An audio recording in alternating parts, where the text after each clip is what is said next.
بسم اللہ الرحمن الرحیم نحمدہ ونصلی ونسلم علی سیدنا و مولانا محمد رسولہ النبی الکریم الامین اما بعد فاعوذ باللہ من الشیطان الرجیم بسم اللہ الرحمن الرحیم۔ معزز شرکاء، آج ہم بحمدہ تعالی سورہ قمر کی آیت نمبر 26 تا 32 کا مطالعہ کریں گے۔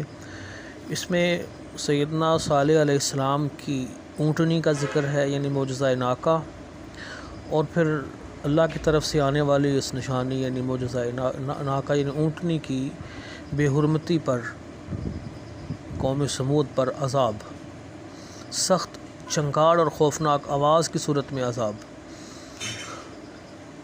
اس کے بعد قوم سمود کا عذاب کے بعد ان کی حالت، اور پھر نصیحت قبول کرنے والوں کے لیے قرآن حکیم کا آسان ہونا ہے۔ اور نمبر 6، دعوت قبول نصیحت۔ تلاوت کرتے ہیں آیات کی اور ترجمہ پڑھتے ہیں۔ اعوذ باللہ من الشیطان الرجیم، بسم اللہ الرحمن الرحیم۔ انا مرسل الناقۃ فتنۃ لہم فارتقبہم واصطبر۔ بے شک ہم ان کی آزمائش کے لیے اونٹنی بھیجنے والے ہیں، بس اے صالح علیہ السلام ان کے انجام کا انتظار کریں اور صبر جاری رکھیں۔ وَنَبِّئْهُمْ أَنَّ الْمَاءَ قِسْمَةٌ بَيْنَهُمْ كُلُّ شِرْبٍ مُحْتَضَرٌ۔ انہیں اس بات سے آگاہ کر دیں کہ ان کے اور اونٹنی کے درمیان پانی تقسیم کر دیا گیا ہے، ہر ایک کو پانی کا حصہ اس کی باری پر حاضر کیا جائے گا۔ فَنَادَوْا صَاحِبَهُمْ فَتَعَاطَىٰ فَعَقَرَ۔ پس انہوں نے قدار یا قزار نامی اپنے ایک ساتھی کو بلایا، اس نے اونٹنی پر تلوار سے وار کیا اور کونچیں کاٹ دیں۔ فَكَيْفَ كَانَ عَذَابِي وَنُذُرِ۔ پھر میرا عذاب اور میرا ڈرانا کیسا عبرتناک ہوا۔ اِنَّا أَرْسَلْنَا عَلَيْهِمْ صَيْحَةً وَاحِدَةً فَكَانُوا كَهَشِيمِ الْمُحْتَظِرِ۔ بے شک ہم نے ان پر ایک نہایت خوفناک آواز بھیجی، سو وہ باڑ لگانے والے کے بچے ہوئے اور روندے ہوئے بوسے کی طرح ہو گئے۔ وَلَقَدْ يَسَّرْنَا الْقُرْآنَ لِلذِّكْرِ فَهَلْ مِن مُدَّكِرٍ۔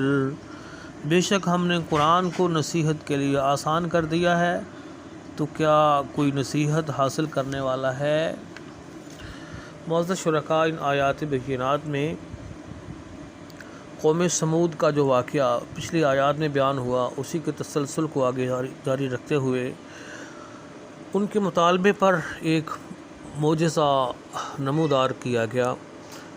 جب سیدنا صالح علیہ السلام نے اپنی قوم کو توحید کی دعوت دی، دین کی دعوت دی، تو انہوں نے نہ صرف یہ کہ آپ کی دعوت کو قبول نہ کیا، بلکہ وہ بپھر گئے۔ انہوں نے آپ کی مخالفت، آپ کی عداوت، آپ کی دشمنی اس حد تک کر دی اور اس حد تک آگے بڑھ گئے کہ انہوں نے آپ علیہ السلام پر مجنوں ہونے کے طعنے دیے، آپ کو مجنوں کہا، بلکہ آپ کے لیے بہت برے الفاظ کہے، کذاب اور اشر، نعوذ باللہ جھوٹا اور شیخی باز تک کہا۔ تو آپ کی دعوت کو اس طرح وہ انکار کرتے رہے، آپ کی مخالفت کرتے رہے، یہاں تک کہ انہوں نے ایک موقع پر یہ بھی کہہ دیا کہ اے صالح، اگر آپ یہ سب پہاڑ جو سامنے پتھر ہے، اس پتھر میں سے ایک حاملہ اونٹنی اگر آپ نکال کے ہمیں دکھا دیں تو ہم آپ پر ایمان لے آئیں گے۔ سیدنا صالح علیہ السلام نے انہیں بتایا کہ آپ کے مطالبے کے مطابق اگر یہ آپ کا مطالبہ پورا ہو گیا اور اگر یہ اونٹنی پتھر میں سے اللہ کے حکم سے نکل کر آپ کے سامنے آ گئی، اس کے باوجود اگر تم نے دین قبول نہ کیا، دعوت قبول نہ کی تو پھر تمہارے لیے کوئی ٹھکانہ نہ ہوگا، پھر تمہارے اوپر ایک ایسا عذاب آئے گا جو تمہیں ملیا میٹ کر دے گا۔ لیکن وہ قوم اس کا مذاق اڑاتی رہی، وہ کہتی رہی کہ ٹھیک ہے، ہمیں قبول ہے، آپ لے آئیں ہمارے اوپر عذاب، بس ہمیں آپ ہمیں اونٹنی نکال کے دکھائیں۔ تو رب ذوالجلال کے حکم سے سیدنا صالح علیہ السلام نے ان کا اس مطالبے کے لیے رب ذوالجلال کی بارگاہ میں دعا کی، التجا کی، تو رب ذوالجلال نے ان کا یہ مطالبہ پورا کر دیا۔ تو اللہ پاک آج کی آیات میں فرما رہے ہیں کہ اے میرے پیارے بندے صالح علیہ السلام، ہم جو ہے نا وہ ایک ناکا اور ایک اونٹنی جو ہے وہ بھیجنے والے ہیں ان کی آزمائش کے لیے، جو فتنۃ لہم، جو ان کے لیے فتنہ ہوگی، آزمائش ہوگی۔ بس آپ انتظار کیجئے اور آپ بس صبر جاری رکھیں، صبر کرتے رہیے ان کی دشمنیوں پر، ان کی باتوں پر۔ اور اللہ پاک نے یہ بھی فرما دیا کہ آپ اپنی قوم کو یہ بھی بتا دیں کہ جب وہ معجزہ ظاہر ہو جائے گا، جب وہ اونٹنی نمودار ہو جائے گی، تو پھر جو ہے ان کے اور اس اونٹنی کے درمیان پانی کی باری تقسیم ہوگی۔ ان کو اپنی باری پر ہی پانی پینا ہوگا، ایک دن اونٹنی کی باری ہوگی، ایک دن ان کی باری ہوگی۔ اگر انہوں نے اس میں جو ہے نا وہ کوئی کمی بیشی کرنے کی کوشش کی، زیادتی کرنے کی کوشش کی، تو پھر بھی ان کے اوپر اللہ کی طرف سے عذاب آئے گا، ان کی پکڑ اور گرفت ہوگی۔ اپنی باری کے مطابق جو ہے وہ انہوں نے اپنا رزق حاصل کرنا ہے۔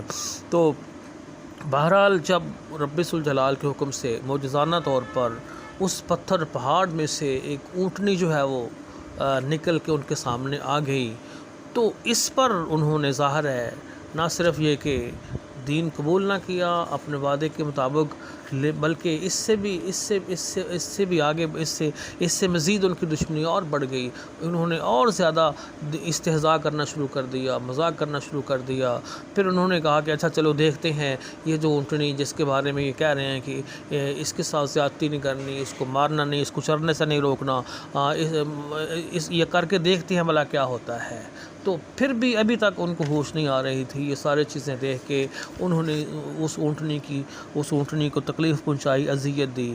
انہوں نے ایک اپنے ساتھی کو بلایا اور اس نے آ کر اس کی ٹانگیں کاٹ دیں، کونچیں کاٹ دیں، ٹانگیں اس کو زخمی کر دیا۔ تو جب یہ حد ہو گئی، جب یہ انتہا ہو گئی، ساری باتیں انہیں بتائی گئی تھیں، ساری احتیاطیں انہیں بتائی گئی تھیں۔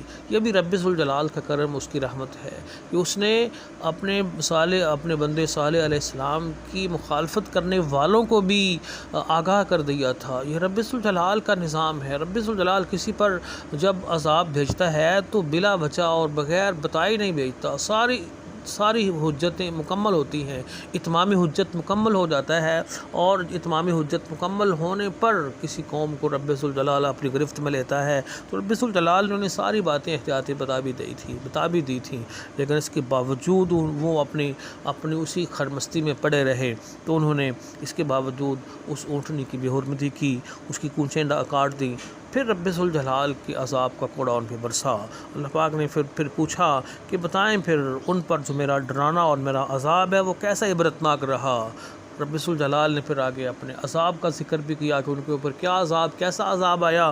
اللہ پاک نے فرمایا کہ ہم نے ان کے اوپر بس ایک زوردار خوفناک چیخ اور آواز کا عذاب ان کے اوپر بھیجا۔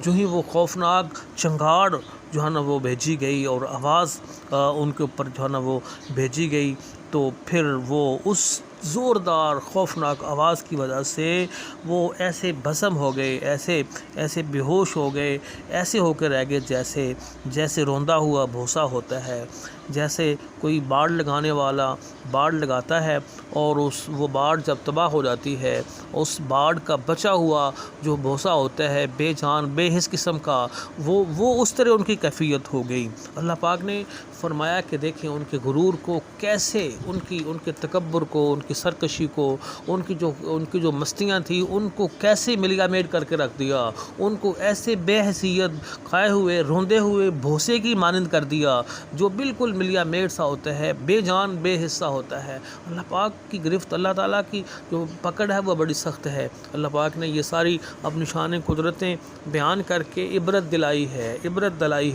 عبرت نصیحت یاد دلائی ہے، نصیحت دی ہے۔ دیکھو ان کا حال کیسے ہوا، اے کفار مکہ، اے قریش مکہ، تم بھی ان کے عبرتناک انجام کو مد نظر رکھتے ہوئے اپنے کرتوتوں پر غور کرو، میرے حبیب علیہ السلام کی دعوت کو قبول کر لو۔